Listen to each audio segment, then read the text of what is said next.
I have nothing to say about this show other than bravo. Bravo. I've already watched it twice. I've almost started watching it thrice. I'm actually on my thrice watch. If you watch my real-time reactions for episode 2 through 7, you already know that I'm getting those books.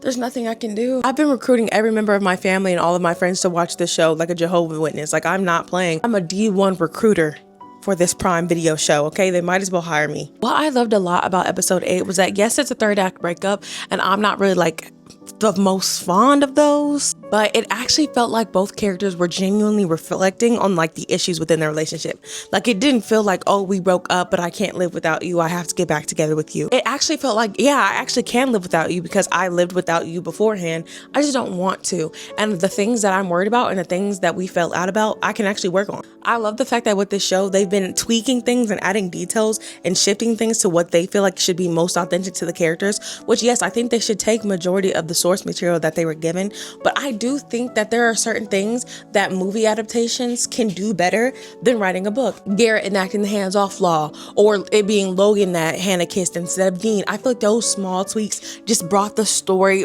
like just full. It made it full. One of the things I hope they add on to in season 2 is Garrett going to therapy. And for Hannah, honestly, it's the same thing in a different font. Like, I really wanted her to get to a point to where she used her music as an avenue for people to hear her truth and hear her story. I'm really excited to start seeing the music not hinder her any longer, but be an avenue and like a vehicle for her to explain the things that have happened to her. I appreciate the fact that Logan was so understanding to Garrett, and actually, no matter how much they were fighting, there for his brother. And I seen some reviews about this show and like some things that people didn't like in comparison to the book.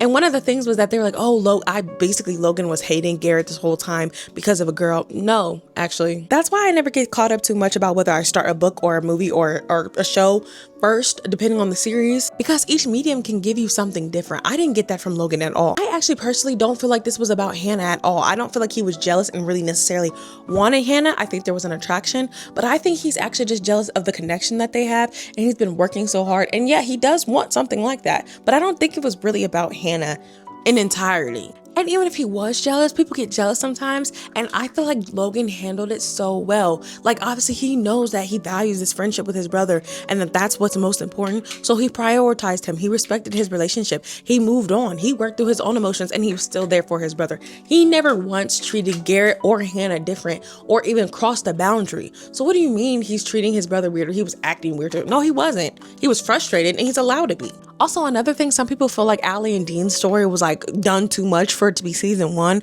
Baby, if all they had was a series of hookups and that was their story, that wasn't a good story.